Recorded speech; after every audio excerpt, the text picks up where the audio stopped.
seen the United States play like this. Hello, soccer fans. Welcome to the Soccer Brothers Podcast. This is episode number 70. I'm not joined by my brother Nihal. As I stated on the previous episode, we don't stick to a true script on these shows, but I do kind of have an outline, and just the way that the segments are handled is going to be a bit different. But bear with me. I think we're still going to do a good job here, and we're going to have a lot of fun. If there's any background noise in this episode, forgive me. I'm in LA right now, and I couldn't really find a good enough spot to minimize all sound.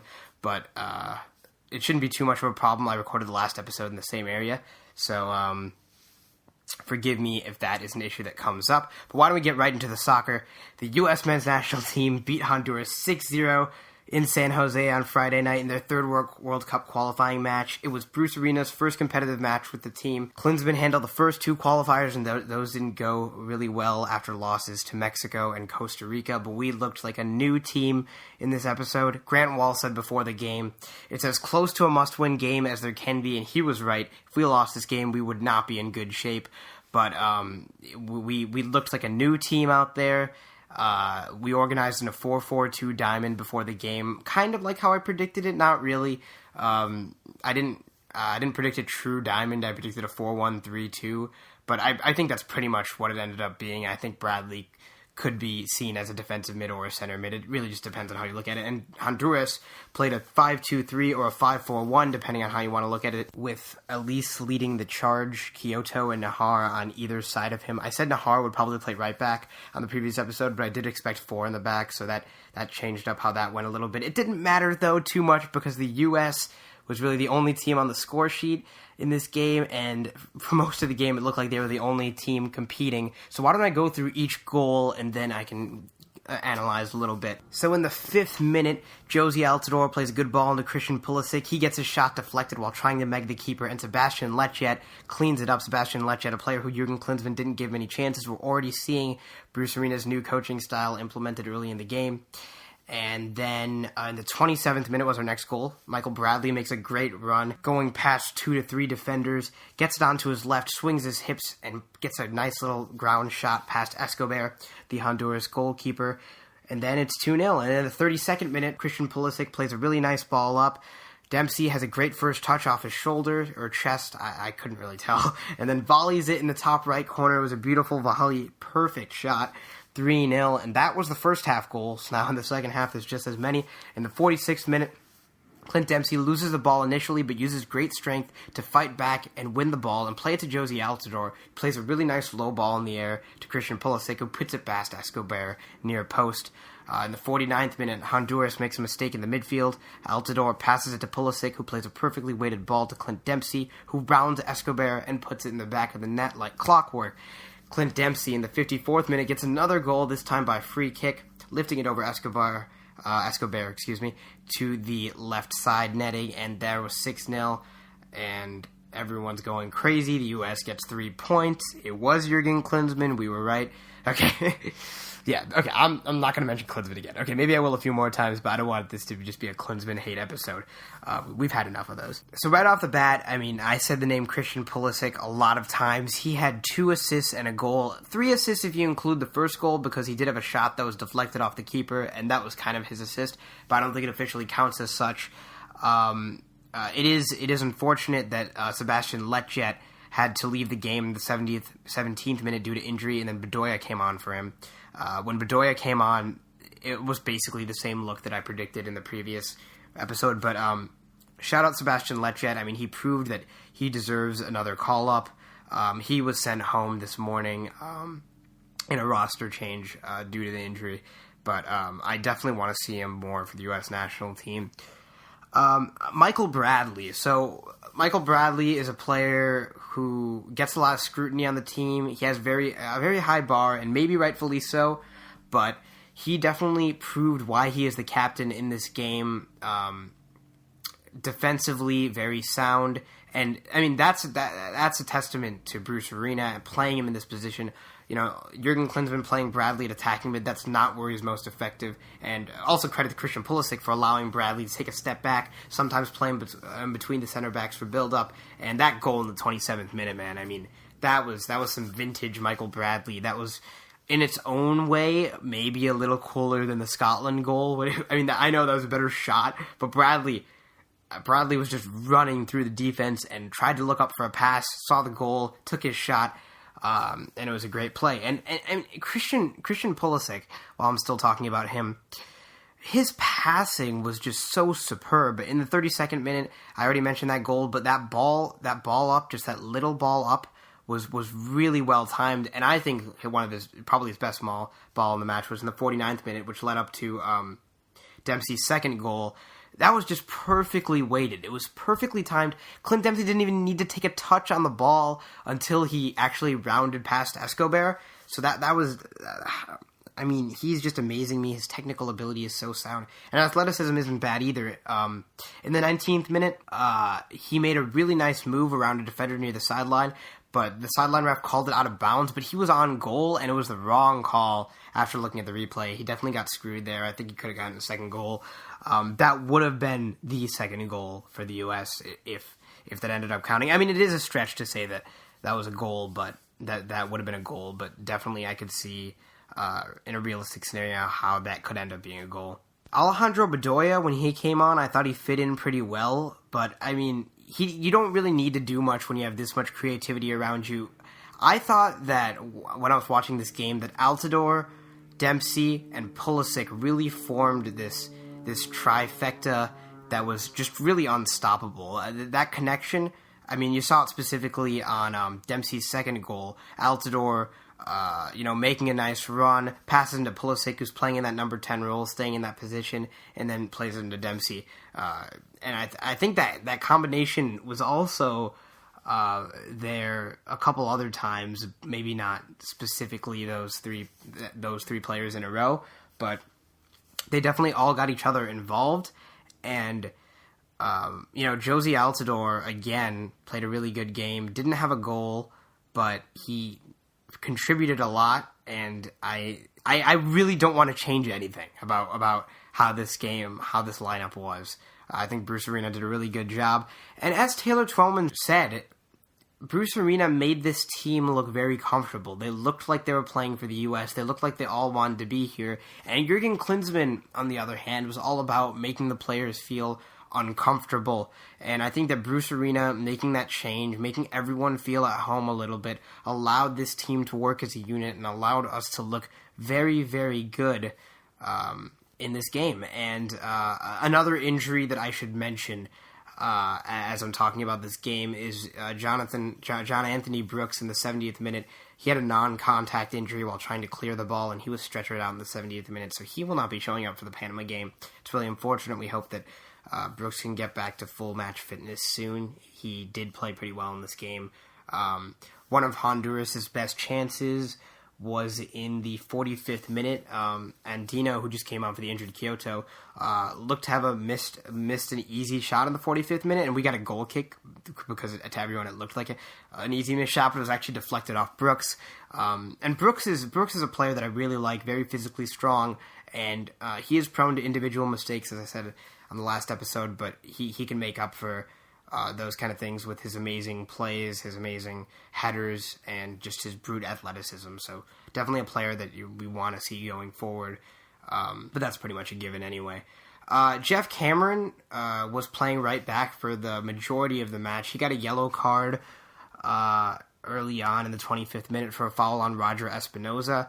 And, I mean, I really don't agree with this call because he wasn't even going to call a foul initially. Like, he was going to play advantage, and it didn't look like anything. But then suddenly Roger Espinoza, the Sporting KC midfielder, dives, and it's a yellow card for Jeff Cameron. So you go from no foul to a yellow card.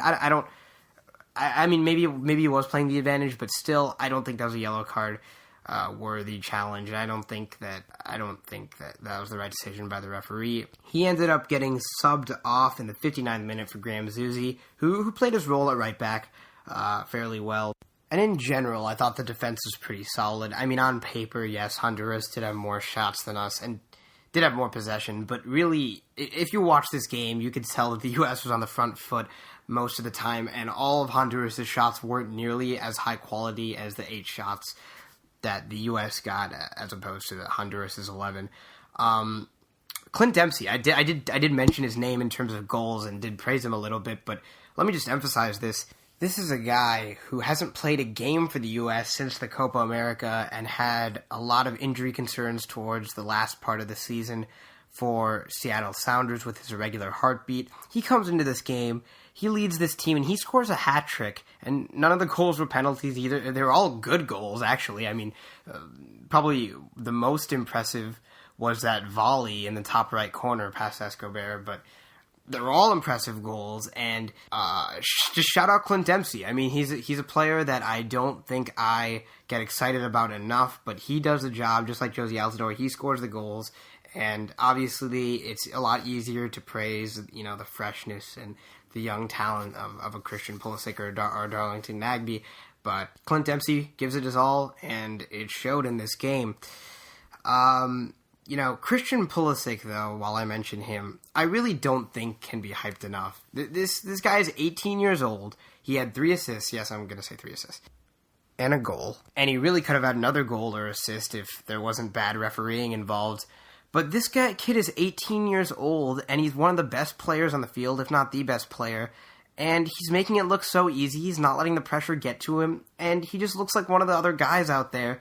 And that is something that I think is worth celebrating. And I think that for anyone to say, let's not get excited about Christian Pulisic, that's just a cynical mentality. And I really don't think it makes sense, because I think it's a fair comparison for someone to compare Christian Pulisic now versus Landon Donovan in his prime. Now, I'm not going to talk about that in this episode. I'm not going to compare them directly. I still do think that Landon Donovan was better in his prime, but that's for another episode. I mean, this game was very, very fun to watch. In a lot of U.S. games, obviously when we lose, it's not fun to watch, but even when we win sometimes, it just doesn't look that exciting. And to be honest, I wasn't that excited in those international friendlies that we did fine in with just the MLS players under Bruce Arena. I felt really excited in this game. I felt more American, goddammit. And I'm really excited about this team. We're sitting 4th right now in the CONCACAF qualifying. Mexico's first with 7 points after their 2-0 win versus Costa Rica.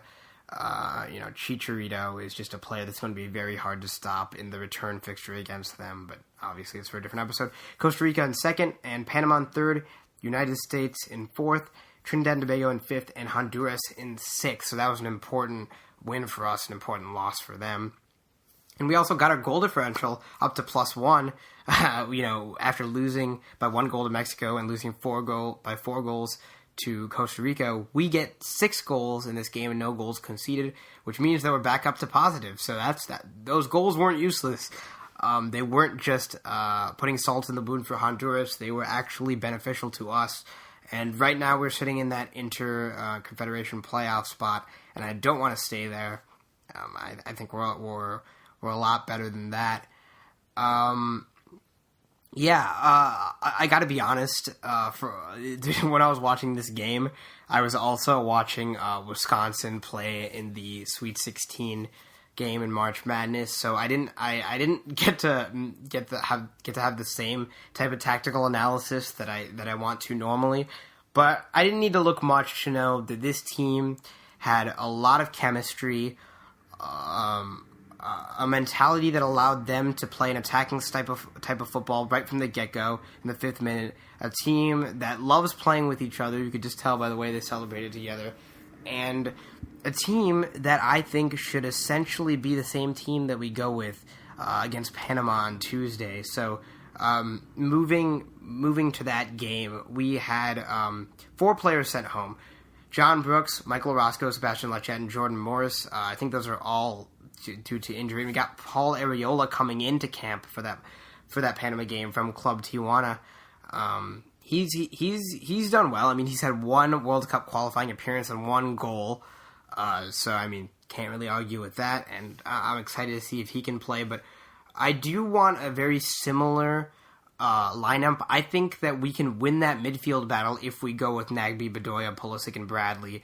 Panama's midfield is fine. It's not too strong. They have Armando Cooper, a player from Toronto FC who plays as midfield for Panama. He has the speed of a right back though, or a fullback, because he does play fullback occasionally for Toronto FC, but he can also play in the midfield. And Roman Torres, center back that will look familiar to a lot of U.S. soccer fans. He's from Seattle Sounders. He will be playing in this game probably because he played in their last game against Trinidad and Tobago. They're coming off a 1-0 loss to Trinidad and Tobago. Probably should have said that. I couldn't find a lot about this game, but but I think that Trinidad and Tobago did control a lot of the game, but they had a first half goal. And Arroyo leads the front lines for Panama. A striker that's pretty pacey. Reason to be concerned, you cannot give up individual mistakes in the defense if we want to win this game. But I think overall, if we play how we did on Friday, I think we'll be fine. When you have Pulisic, Dempsey, and Althrow clicking on that kind of level, and it's going to be pretty easy. Darlington Nagbe didn't get to show off his individual brilliance as much as I would have liked in this game, but I think he's going to get the chance to in this game because it's going to be. I think it's going to be a battle won in the midfield, and it's going to be a little bit harder to play straight into our forwards. We're going to have a little bit more 1-2s in the midfield, and I think that Pulisic and Nagbe are going to have some interesting combinations against Panama, and I'm really excited for this game. I'm just trying to see if there's anything I missed regarding the Honduras game. I really don't think so. I don't know how good this team truly is. I'm honestly just a little bit upset that we didn't get rid of Klinsmann sooner, because we could have had these results in qualifying earlier, maybe gotten some points against Mexico and Costa Rica, and maybe had a better showing in the Copa America. And really, I don't know. You could have made a case for firing Klinsmann a long time ago, but I think that this team is a top 30 team in the world. I think that given the right talent and the right coaching, this team can make a run for the quarterfinals if we're given a easy draw in the World Cup. Now, I know that this is pretty forward, but maybe I'm just too excited right now after that game. I see a team that has an identity, has a passion, has a spirit, has essentially a starter or a usual starter for one of the best clubs in Germany on the team, and It's a recipe for success right now, especially in this confederation. I think that we can pose a real threat in this confederation. I'll have another episode after the Panama game covering that. I don't think that I'll be able to actually watch the game live because that day I'm coming home from LA. So I might have to watch the recorded version. I might not have the same passion or be able to talk about my reactions in the same way that I did this game. But it is what it is. I'll still try to find a way to keep up with the game while I'm traveling, but I won't be able to probably watch the game actually. So I hope you enjoyed this episode. Again, I know it might be a little bit monotonous to hear the same voice for a long time, but I'm trying to keep it interesting, and I think that the regular episodes might be a little more interesting because I'm going to plan on talking about the U.S. national team a lot in those main episodes, but obviously varying it up between the Champions League and Europe's top leagues and MLS action as well. So if we're bouncing between topics, I think it'll be a little bit more interesting, and we've got other plans for the podcast as well. So, all right, we have an email for this podcast. It's SoccerBrothersPodcast@gmail.com. We have a Twitter, that's @SoccerBrosPod. Our Instagram is also under the same handle, at @SoccerBrosPod. We have a Facebook as well. Check us out there. Check us out wherever podcasts are distributed. I think that Spotify, we don't have them on yet, but we look to push that onto Spotify soon. Check out our website too, SoccerBrothersPodcast.com. we haven't done a great job of updating it over the past few weeks, but I do look to get back into the swing of things in terms of the website, so I'm really excited about that. And, that's probably it.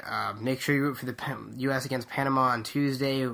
Hopefully we can get back up in those top 3 spots after this match. And I'm really excited about the direction that the U.S. is heading.